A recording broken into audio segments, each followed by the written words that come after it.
Hey everyone, time for another midday musing. Wanted to continue getting in the habit of sending 2 to 3 of these out every week between Sundays, just to keep us tracking along, thinking, praying, acting upon some of the themes we've been digging into on Sunday mornings as the Spirit's been leading us related to love over fear. Had some good feedback, some good questions. One particular question that was posed to me on Sunday as we were having our potluck lunch was, what do we do about sort of the seemingly conflicting or contradictory ways in which fear is expressed and illustrated in Scripture? And as we've been talking about, there's over 300 occasions where we see God or an angel or show up, and the command, typically the first thing out of the mouth is, don't be afraid, fear not. But in other places, I'm thinking of Proverbs, Psalms, throughout some of the prophetic books in particular, fear is sort of elevated. The fear of the Lord is said to be the beginning of wisdom. And so how do we differentiate between healthy and unhealthy fear? What does that look like? I mentioned that briefly a couple of weeks ago, and I certainly don't want us to leave this series thinking that fear is all bad, because fear is just a physiological reality. It's an emotion that comes, and so and in some respects, it's good. It helps with our survival instincts as a species. Just the way the brain functions, right? With our amygdala, our alarm in our brain, that can help us avoid unhelpful danger. But sometimes we need to differentiate between healthy fear and unhealthy fear. So I'm gonna defer to another voice today. I'm gonna do this from time to time because I was reminded of a video that succinctly sort of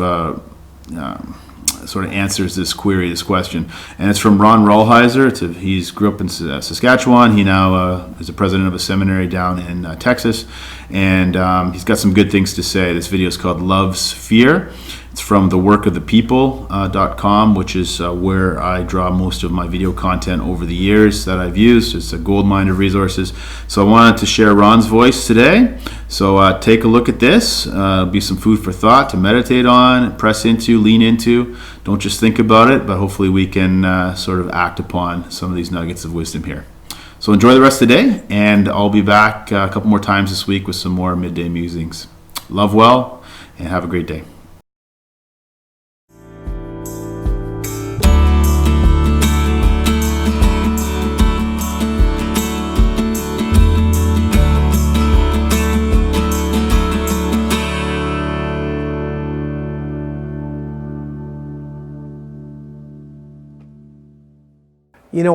Scripture seemingly gives us a double signal.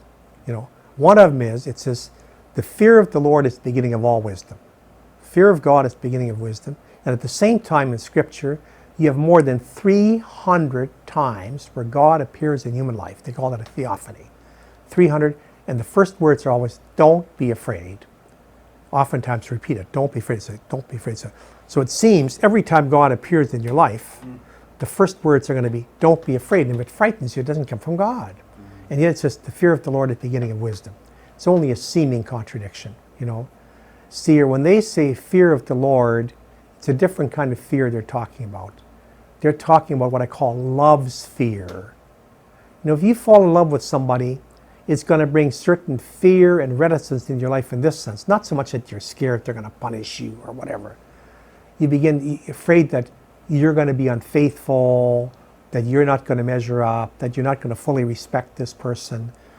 Again, we're talking metaphor. That's the metaphor of Moses before the burning bush. God said, take off your shoes. The ground you're standing on is holy ground. It doesn't say I'm going to laser you and kill you. It's just kind of, don't be disrespectful. Don't be irreverent. Have the proper respect, awe, and so on. See, that's holy fear, and that is the beginning of wisdom. Wisdom is predicated on respect, of awe, of carefulness, of letting other people be themselves, of not being manipulative, of not, turning it towards yourself and so on. See, that's holy fear. See, the other fear, the fear of hellfire, the fear of if you're not good, God's going to punish you and so on. No, that's not what Scripture means by holy fear of God. And in fact, when you have those fears, they're coming from some other place. They're coming from anything from a wounded psyche to a bad superego, to quote Freud, to the evil one, to quote the evangelicals. See, stuff that scares you inside of your boots, that doesn't come from God. That's not the way. God enters your life, the first words are always, don't be afraid.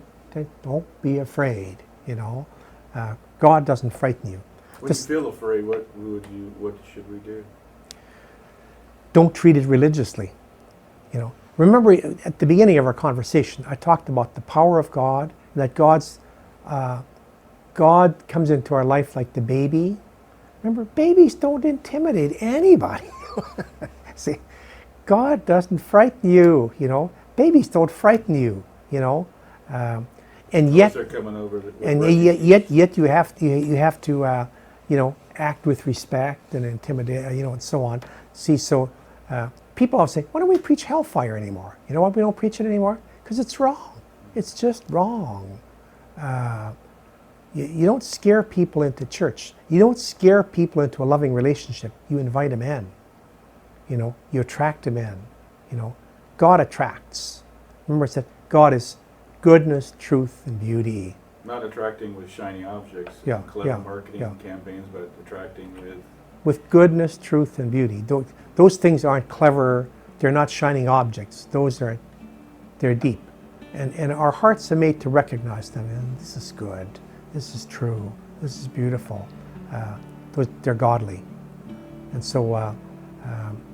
And now you mentioned the other thing about today in our world though, fear drives everything. It's driving everything. When you look at,